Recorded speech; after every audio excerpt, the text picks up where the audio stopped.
Hey guys, Craig from Bass Lessons Melbourne here. Welcome to this video. Today I'm going to talk about the modes and I want to give you guys the tools and the information that you need to really understand what the modes are, but also most importantly how you can use them in your day-to-day bass playing. If you've been learning bass for a while, maybe you've had some lessons with a teacher or you've signed up for some online courses or checked out some YouTube videos, chances are the modes have come up.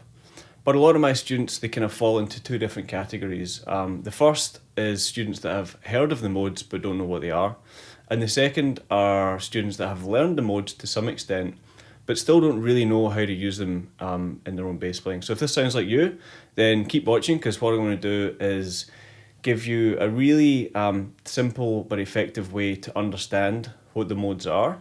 I'm going to give you some exercises, some practical exercises that you can do on the bass to help get them under your fingers. And then also some tips and advice as to how you can actually then start using them in your own bass playing. And to help with all this, I've actually put together a modes practice pack, which you can download from basslessonsmelbourne.com. So head over to the website. All you got to do is put your email address in, and that gives you free access to all my video lesson content. So all the downloads from my previous videos, and you'll find the modes practice pack in there, which is going to have a ton of stuff which we'll check out in the video. So first off, I guess the first question that a lot of people have are, what are the modes? Which is a fair question. And essentially, the way I kind of think about the modes is that the modes of the major scale are 7 connected scales with different tonal colours that share the same notes. So if that sounds confusing, which thinking back, it kind of does a little bit, then I have another way that we can look at it, and that's by looking at it from the perspective of a piano. Because the piano is a great visual reference for understanding the modes and how they work. So I'm going to jump over to the keyboard and try and explain it to you guys that way.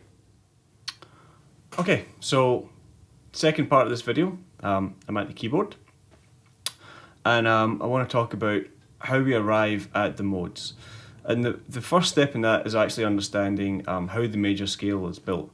And the major scale has a formula, and that formula is tone, tone, semitone, tone, tone, tone, semitone.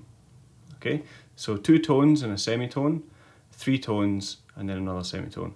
So looking at the scale of C major, we get this. We get C, D, E, F, G, A. Keyboard skills aren't that great, sorry. So let's look at the formula applied to that scale. So C to D is a tone, D to E is another tone, E to F is a semitone. So that's our tone, tone, semitone. And then we have tone, tone, tone, semitone to finish. So B to C is another semitone. So we take that same formula and we start on a different note. We'll get a different major scale. So let's start on a G, all right? And we'll get G, A, B, C, D, E, F sharp, G. So that is following the same formula. Tone, tone, semitone, tone, tone, tone, semitone. So in order to get that last tone in there, I need to put in an F sharp. Otherwise it will be a semitone distance away, and that won't give me the right note to finish on either. So that's how we end up with sharps and flats as well in our key signatures, is because this formula of tone, tone, semitone, tone, tone, tone, semitone, we end up with sharps and flats to make it fit the keyboard. Alright, so now let's go back to C major and talk about the modes and how they're derived from that. But it's important to understand that it's to do with a formula, the major scale formula. So if we our C major scale. Now if I use all those same notes but start on a D, I actually have a different scale, and that's because the formula has now changed. We now have tone, semitone, tone, tone, tone, semitone, tone, which gives us the second mode of the major scale, which is Dorian. So we have tone, which is D to E, E to F, semitone, tone, tone, tone, semitone, tone. So it's the same notes, it's all the notes that are in C major, but I'm starting on a D. I'm doing a 1 octave scale going D to D, and that shifts, basically shifts the formula 1 over, okay? And that gives us a different scale. That gives us the first, or the second mode, sorry, which is Dorian. Maybe we can do that same thing. We can start on an E, a 1 octave scale going E to E, using only the notes from C, and we get this. Oops, that was a D. Okay, E, this one.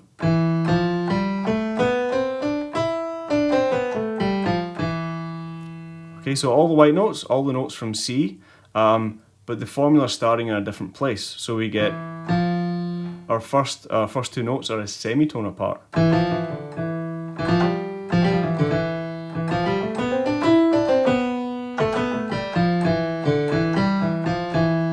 And that gives us the Phrygian scale, the third mode of the major scale. And so on and so forth. We can build a scale of each note of the major scale using only those notes, and we'll get a different mode of the major scale. And that's essentially it. That's how the modes exist. Is essentially we're building another scale of a different note from within the major scale. So I hope that makes sense. What I'm going to do now is I'm going to play through all the modes of G major on the bass with one of the backing tracks that's available for download with the modes practice pack on the website basslessonsmelbourne.com. So I'm going to play through Ionian, Dorian, Phrygian, Lydian, Mixolydian, Aeolian, Locrian again with the backing track, so you can hear how they sound against each of the chords of the scale.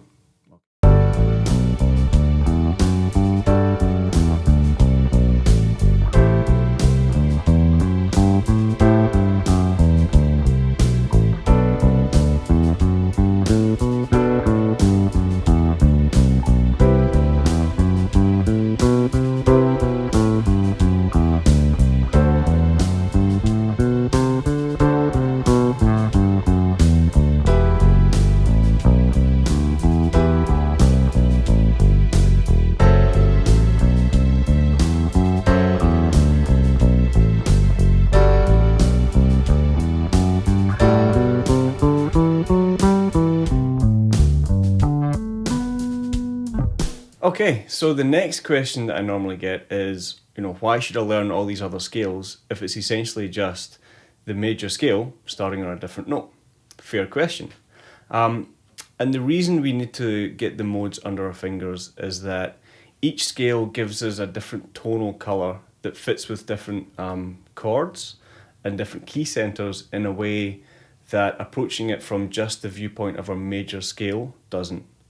So by learning these other scales, we're really emphasising and highlighting chord tones and tonal qualities against the backdrop that the major scale doesn't, because of the way we learn it on the bass with our patterns and stuff. So that's the one kind of broad reason as to why we should learn the modes. Again, this is a kind of basic mode video. There are more advanced ways of applying the modes, but I'm just trying to keep it simple for the minute. So the best way to understand that is to actually hear what I'm talking about. So what I've got is I've got a 2-5-1 chord sequence set up on the computer in the key of G. So that is going to be A minor 7 to a D7 chord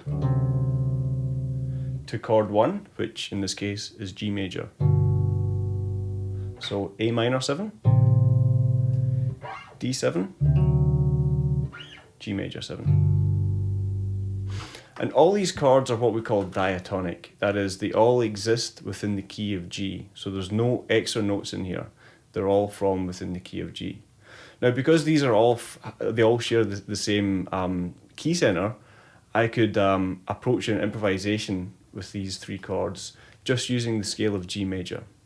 So I'm going to do a little jam over this 2-5-1, and I'm going to be thinking G major the whole time, which will give us this kind of sound.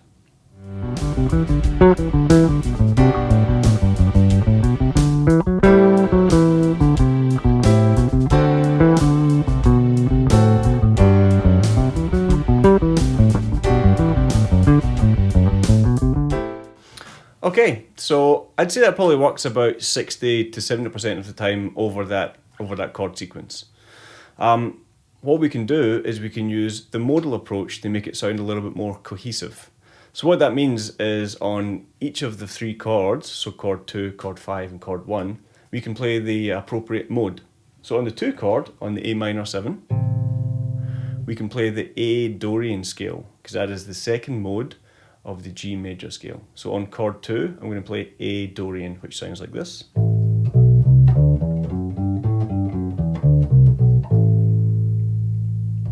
And then on the 5 chord, on the D7, I can play D Mixolydian. And then on chord 1, G, I'm going to play G Ionian, the G major scale. So see how this sounds in relation to what I was doing before. It's the same notes, they're all in the key of G, but I'm emphasizing different notes because my phrasing will be based around different scales. So check it out.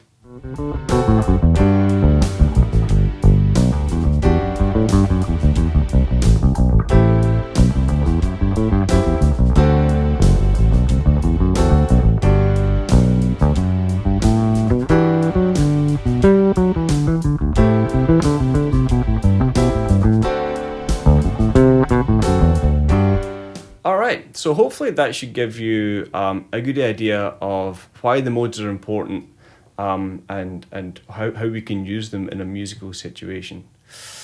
So the next step would be, how do we practice the modes? And again, to help with this, I've put together the modes practice pack, which you can get at basslessonsmelbourne.com.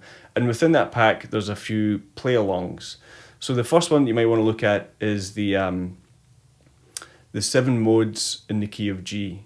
So what that does is it takes us through G, Ionian, A Dorian, B Phrygian, C Lydian, D Mixolydian, so on and so forth. So there's a drum backing and there's a chordal backing, so you can hear how the mode sounds against each chord of the major scale. The second one is all 7 modes again, but all starting on the same root note. So instead of changing to each note of the scale, they all start on a G. So we'll have G Ionian, and then we would have G Dorian, and then we would have G Phrygian, and so on and so forth. And the idea behind this exercise is it helps your ear hear the differences, the real tonal differences between all the modes. When we play them all diatonically, so we play all the modes within the same key, it's a little bit more difficult for our ear to hear the differences because it is using all the same notes, so our ear kind of becomes a little bit desensitized to that. But starting the modes all in the same root note, you can really hear the difference between the scales. And the third backing track that I've put in there is called Modal Meditation. So it's not about, closing your eyes and visualizing the modes and drifting off somewhere, although you can do that if you want, it might be pretty good. But the modal meditation is essentially a long drone of a G note, just a root note, and there's no drums in it, so you can just freely practice, you can freely pick a mode, and you can really hear how that mode sits against that root note. So for example, if it was a G Lydian that you wanted to practice,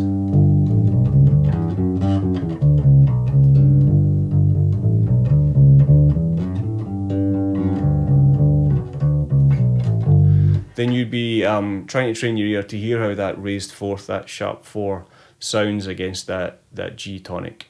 And then lastly, obviously, if you've been practicing bass, you might have your own scale patterns and formulas that you like to apply that you might want to apply to practicing these modes. So for example, you could practice going up in groupings of 4. You could practice going up in thirds.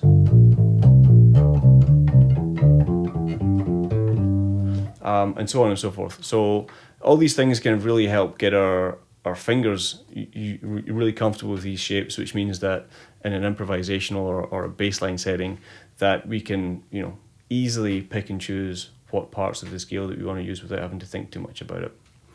I think that's pretty much it for my my modes lesson. I hope you enjoyed it. If you have any questions, please feel free to either pop them in the comment section below or send me an email via baselessonsmelbourne.com. I will try and answer every question if you have any.